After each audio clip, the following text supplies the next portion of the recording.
Jess, here we go.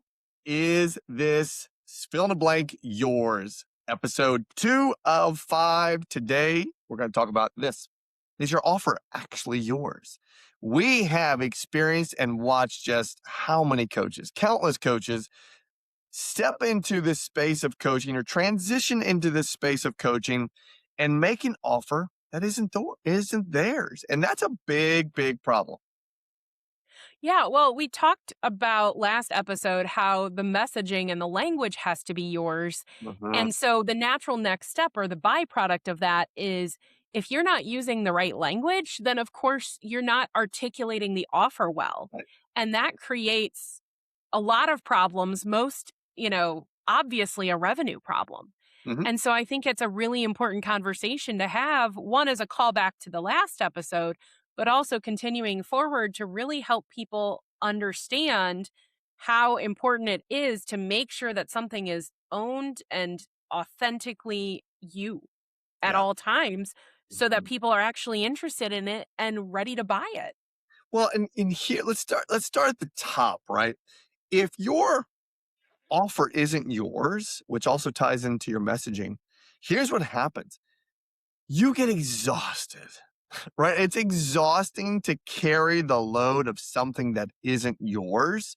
Mm, And you have to continue to try to create or recreate yourself and offering an offer that either you think you believe in, but maybe you've never problem solutioned yourself.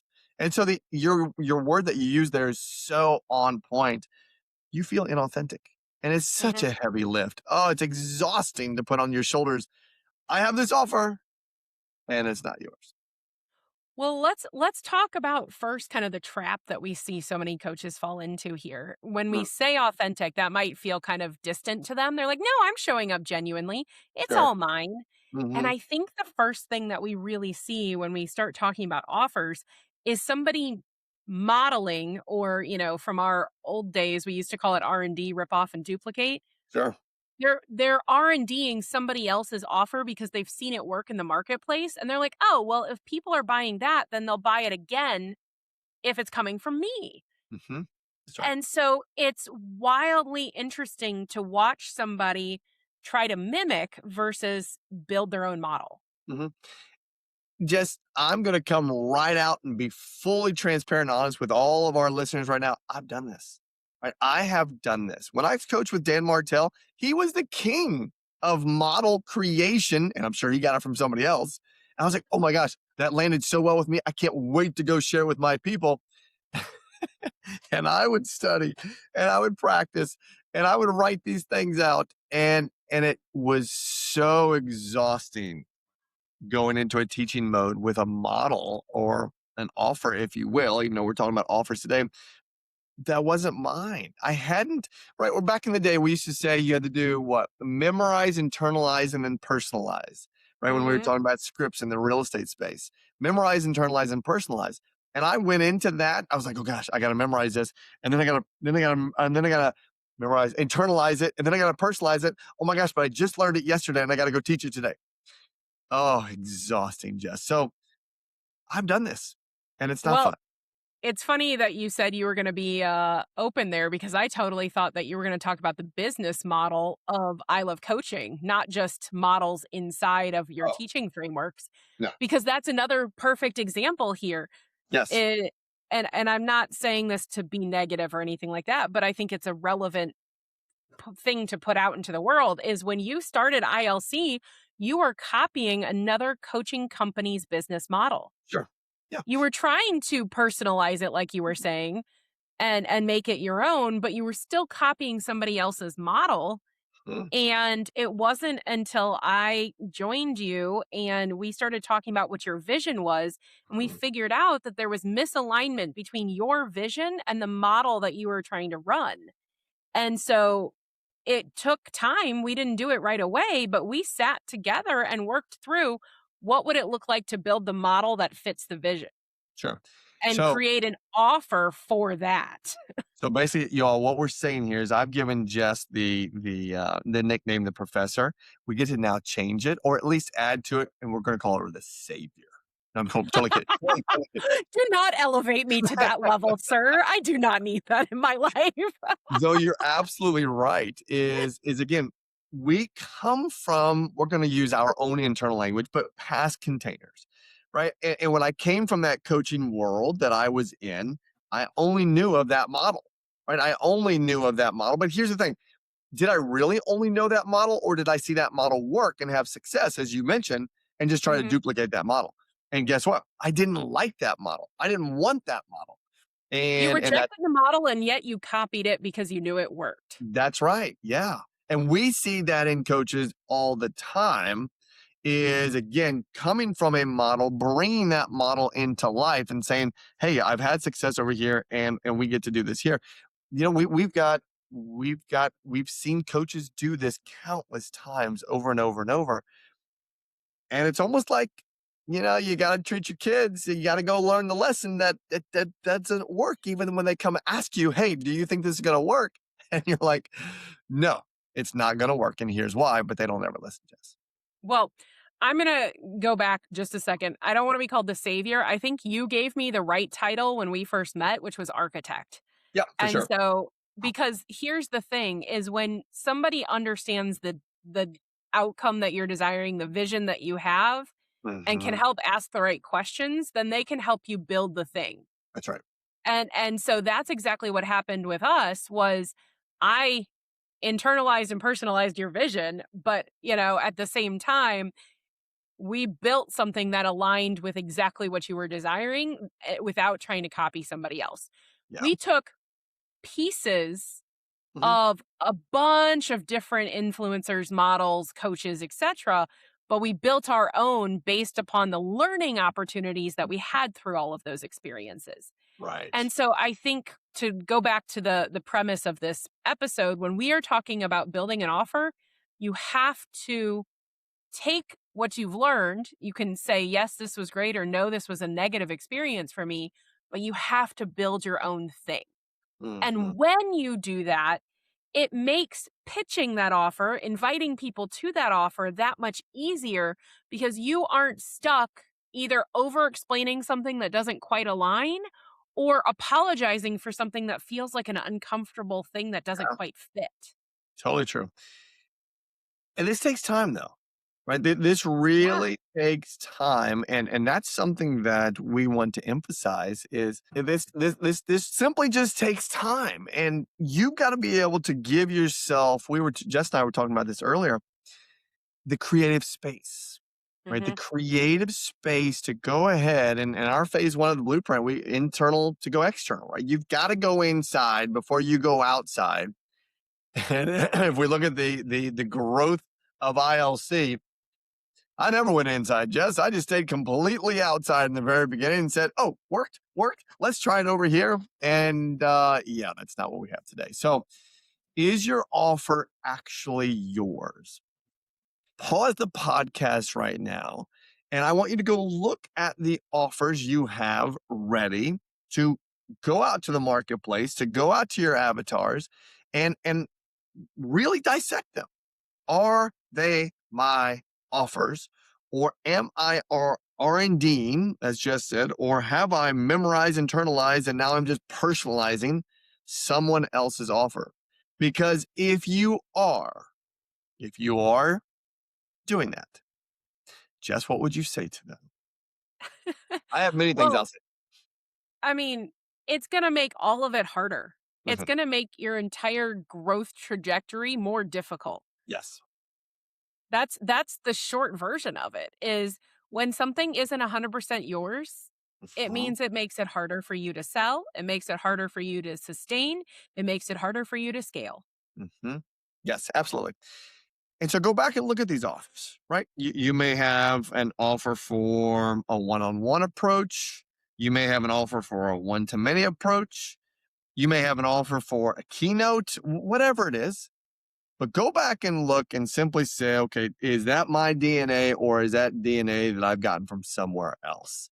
And if it is from somewhere else, can you sit in that space authentically and say, I believe in this 100%? I Mhm. know internally that this is Yeah, maybe a little bit R&D, but man, I believe in this because Jess, when I look at the vision statement for the I Love Coaching community to empower coaches, that is something that I absolutely believe in, and that is coaches empowering each other.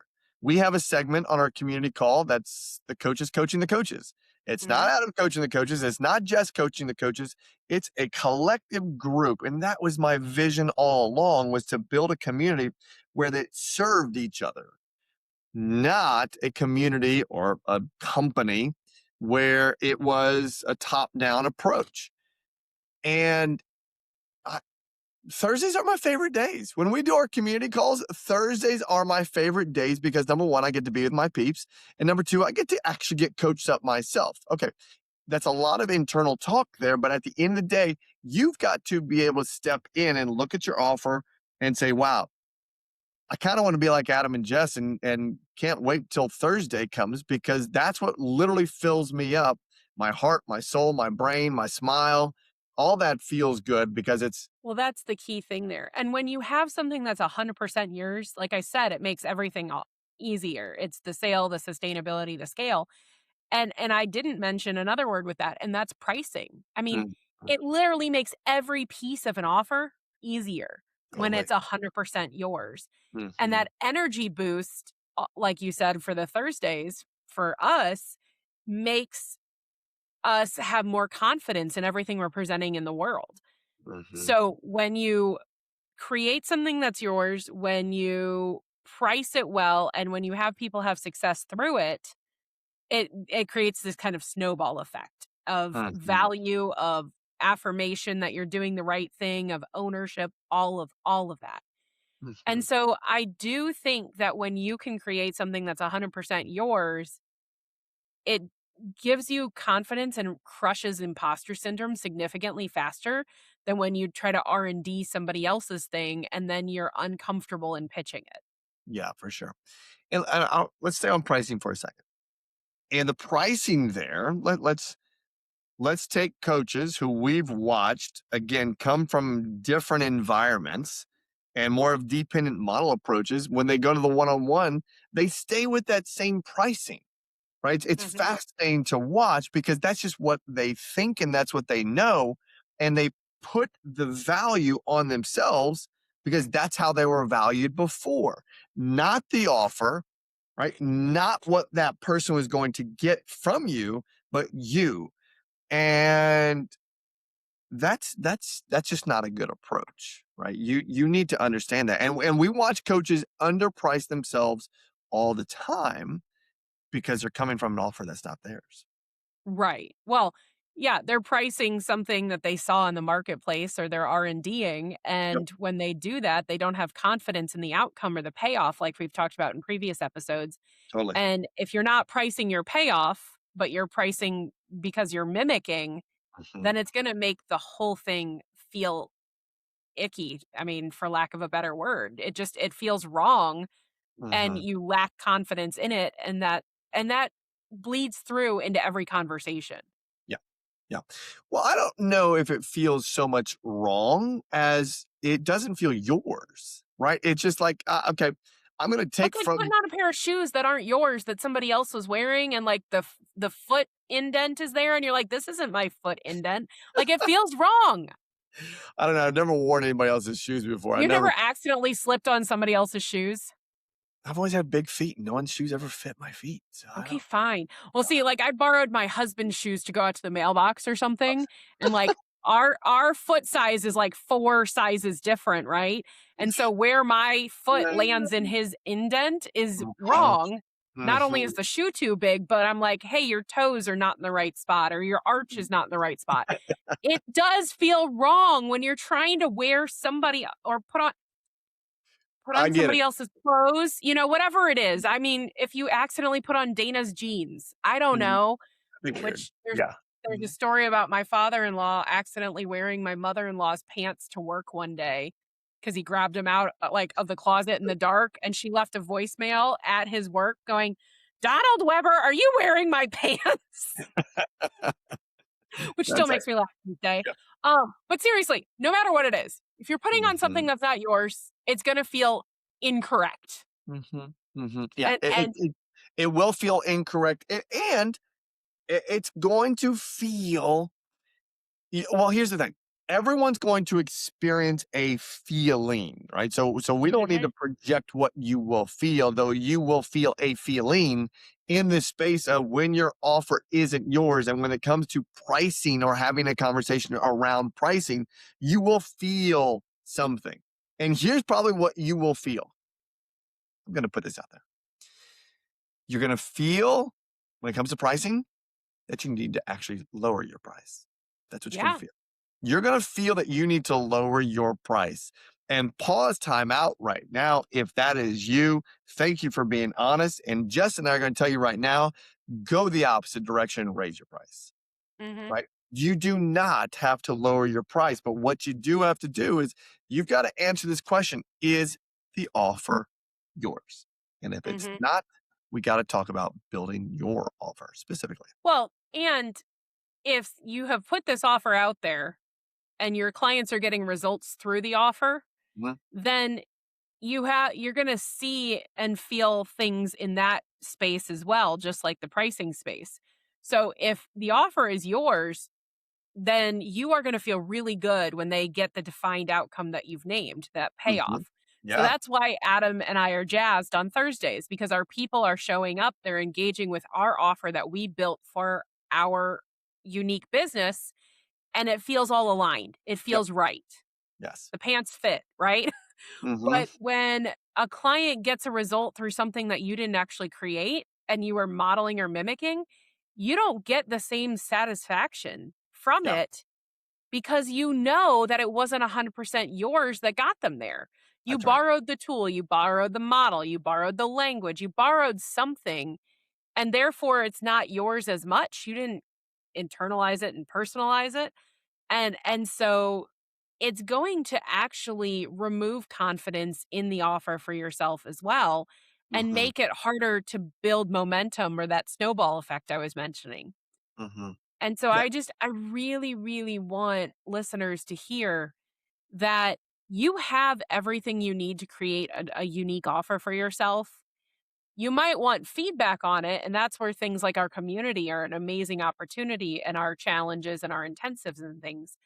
But if you are doing something right now, no matter whether it's a singular client or a group model, if it's not solely yours, please pause, mhm, mhm.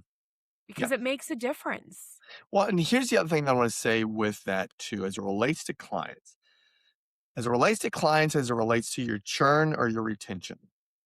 If they are having success, clients, and they can align the success to your offer, if they can attach their success to your offer, that creates stickiness. That lowers your churn. It increases your retention. Why? Because they will want to stay in a space where they're having success. Mhm. Though, in the same breath, if your model is not unique, if your model is not specifically yours, and there are 100 other people running the exact same model, there's nothing unique to your model, and there's nothing unique to them staying with you, right? Mhm. It is specific to you. Now, just let's make sure that we're clear here. Does this mean that you need to stop listening to this podcast right now and go build, go build, go build, go build? No. No, that's not what we're saying here. It's identify first. Is the offer that you have specifically from your unique problem solution cycle? Well, and an easy thing here is I would bet that almost every person listening to this has too many features or add-ons to their offer. Oh, yeah. And that might be because they were feeling some sort of pressure from the market or copying somebody else's thing. Mhm. And as we've talked about ad nauseum, people are paying for a compression of time to an outcome. They're paying for the how you got the outcome, not a how to get the outcome. That's right. And so if you've created a very I'm gonna stop you. Say that again, please. I was about to until you Say it, interrupted me. say it again because it was so good. People are paying for the how you got the outcome, not a how to get the outcome. So good. The only thing that they want from you is the fastest, cleanest path to that outcome that you have already tried and trusted. That's right. Tried and tested. Sorry, I can't talk today. Too many flights from Kelowna. But they don't want features. They don't want bonuses. They don't want assets. They Mhm. want the cleanest, fastest, clearest path. That's right. And so if you are hearing this and you're feeling a little bit convicted, maybe all you need to do is go rip off some of the junk you added on because you felt like you needed to add value That's right. and simplify the path that you took to get the outcome you defined. Mhm. And that right there is the biggest confidence booster. It's the fastest way to get more clients because if you can tell somebody, hey, I get this result in X amount of time, Mhm. that's what people are buying. It It is. makes the offer easier and it makes it yours if you got the outcome. Mhm. Here's the simple way also is your offer actually yours? Remember, we talk about payoffs. Now let's also talk about offer here. Is your offer simple? Is it clear? Is it understood? Or are you trying to be clever? Are you trying to be cute? Are you trying to be grandioso in this offer? Stop if you're doing that because you want to go the opposite way. Clarity sells all day long. To exactly Mhm. what Jess was just saying, the simpler, the better. The easier to understand, the better. Keep it super clean and simple. Yeah, people don't want more in this Mhm, world of too many mhm. notifications, too much information. They want So true. simple, clear, fast so that So they true. can actually get a result. Yes. So, so true. Yep. Okay, Jess, I think we kept this one simple and clear that they need Yeah. to go define, is their offer actually theirs? Right. And Yeah, and as always, if that's something that you need help on, hop into one of our experiences. We that's right. do this, monthly in a challenge where we help people build simple offers that sell. Mhm, And then we do this in our intensives, usually quarterly, where we help people build something that scales. And our membership is around the entire journey. that's right. And so if you are interested in learning more about any of those, head over to ilovecoachingco.com, and we are happy to connect and help you there. Yep. Yep. That's perfect. I think the next also best step is you got to go get into our sellable offer challenge. Go do that first. Go get into our sellable offer challenge. Go to ilovecoachingco.com and sign up for our sellable offer challenge because that really is going to help you identify, is my offer actually mine? And oh, by the way, now I have it understood that it's mine. I can actually go sell this thing. Yes, we will teach you how to do that. So go sign up for that now. Jess, anything else? No, that's it. Okay, perfect. We'll see you next time. Yes, this is episode 2 of 5. I'm not even going to tell you what 3 is going to be, but I have it right here on my screen. We'll see you next time. See you. Bye. Bye.